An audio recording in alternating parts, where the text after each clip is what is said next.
Coucou, c'est Pec Nutri, j'espère que vous allez bien. Donc comme prévu, je continue la série sur l'alimentation.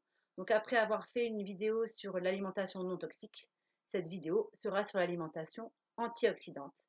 Qu'est-ce qu'une alimentation antioxydante? Mais peut-être avant de commencer, peut-être que vous ne connaissez pas cette notion justement d'antioxydant et j'aimerais commencer par vous expliquer ce que c'est. Et pour cela, je vais m'appuyer du livre du docteur Joël Painsmal. Donc c'est stress oxydant et antioxydant. Donc Joël Pasmal qui était un professeur au Cerdaine, qui nous a bien appris cette notion que je connaissais absolument pas avant d'être formée au Cerdaine. Pourtant j'ai fait des études en biologie, il n'y a aucun moment on m'a parlé de ça, et je trouve ça tellement important pour déjà nous motiver à manger des produits sains et préserver notre santé. Et c'est vraiment ce que je vais vous expliquer maintenant. Donc il faut savoir que les cellules de notre corps sont bombardées à chaque instant d'oxydants qu'on appelle aussi radicaux libres. Et l'un des premiers oxydants que nous avons connus est l'oxygène. L'oxygène que nous respirons oxyde nos cellules. Et je vais vous lire un passage du docteur Painsmal qui décrit très bien cet effet en fait.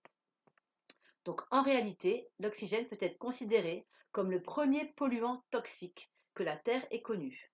En effet, en raison de son caractère particulièrement oxydant, l'oxygène deviendra un véritable poison pour les premiers organismes anaérobies. Ceux-ci n'auront dès lors le choix contre trois solutions. Se retirer, par exemple dans les profondeurs des océans où l'oxygène est pratiquement inexistant, disparaître, purement et simplement, ou s'adapter à vivre avec l'oxygène via le développement de ces systèmes protecteurs que sont les antioxydants. Bien des siècles plus tard, c'est grâce à cette troisième solution que vous profitez aujourd'hui de la vie. Je trouve vraiment ça très important, car jamais on pourrait penser que l'oxygène provoque des problèmes de santé. Mais il n'y a pas que l'oxygène qui libère des radicaux libres. Il y a aussi la pollution, le tabac, l'exposition au soleil, les produits chimiques que nous utilisons, les médicaments, notamment la pilule, le sport en excès, l'alcool en excès, le vieillissement, tout simplement, le stress, une alimentation déséquilibrée, et la liste serait encore longue au niveau de la libération de ces radicaux libres. Donc nos cellules ont vraiment besoin d'être protégées face à ces attaques permanentes. Et c'est là qu'interviennent les antioxydants, qui protègent de l'agression des radicaux libres à différents niveaux. Chaque antioxydant a sa propre action et il travaille en synergie. D'où l'importance d'amener un maximum d'antioxydants différents. Nous disposons d'antioxydants d'origine alimentaire. Ce sont principalement la vitamine A, E et C, le cuivre, le sélénium, le zinc, les caroténoïdes, polyphénols, coenzyme Q10 et acide alpha-lipoïque. Mais notre corps dispose aussi d'antioxydants internes, comme certaines enzymes antioxydantes ou alors protéines antioxydantes. Donc je le rappelle parce que je trouve ça vraiment important. Pour une action efficace, les antioxydants doivent travailler en synergie. Il n'existe pas un antioxydant type capable à lui seul de réguler les problèmes liés à la production excessive de radicaux libres. Donc, attention aux allégations trompeuses, il faut vraiment se méfier, qui revendiquent un super antioxydant. Donc, dernière chose, avant de passer vraiment à l'alimentation antioxydante en elle-même, donc quels sont les risques d'un manque d'apport en antioxydants? Déjà, un vieillissement accéléré. Donc, le vieillissement entraîne la libération de radicaux libres, et les radicaux libres entraînent un vieillissement accéléré. Et en fait, on rentre dans un cercle vicieux. Mais le manque d'antioxydants provoque aussi des cancers, les maladies cardiovasculaires, le diabète, le déclin cognitif, l'inflammation. Donc en fait, on parle vraiment d'un stress oxydant qui entraîne ces pathologies. Le stress oxydant, comme le décrit le docteur Painsmal, c'est vraiment un déséquilibre entre trop de radicaux libres et pas assez d'antioxydants. Et donc la solution, je ne l'ai pas inventée, c'est déjà de consommer 5 portions de fruits et de légumes par jour.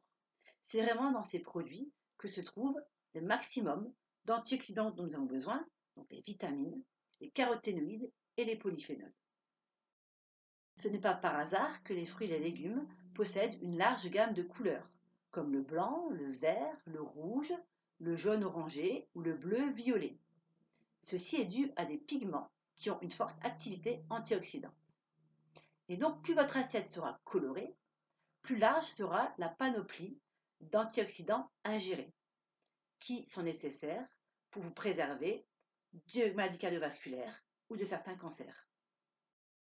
On retrouve aussi les polyphénols dans d'autres aliments, comme l'huile d'olive, le thé vert, le chocolat noir à plus de 70%, le vin rouge, modérément, maximum 2 verres par jour, les noix.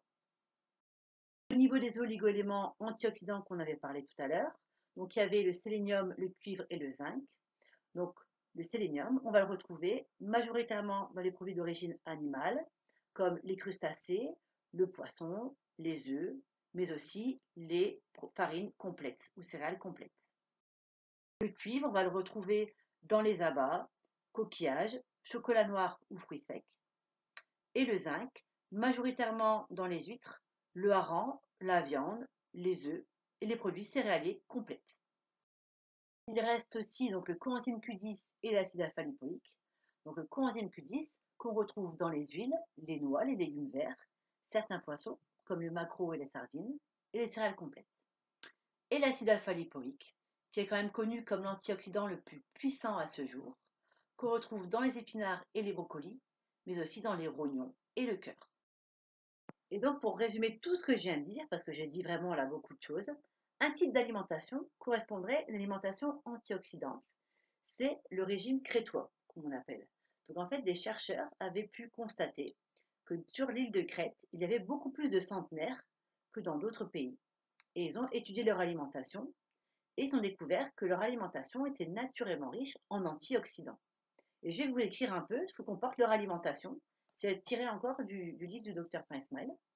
Donc, leur alimentation se compose de, en moyenne, 300 à 400 grammes de fruits crus ou cuits par jour, 200 à 300 grammes de légumes crus ou cuits par jour, de légumineuses et de céréales complètes, de pain complet et ou au levain, de fromage et yaourt au lait écrémé de chèvre ou de brebis de préférence, d'huile riche en acides gras essentiels, olive et colza, 1 à 2 verres de vin rouge par jour, viande ou poisson une fois par jour, poisson gras 3 fois par semaine, viande de volaille ou de lapin moins grasse, viande rouge une seule fois par semaine maximum et 3 à 4 œufs par semaine.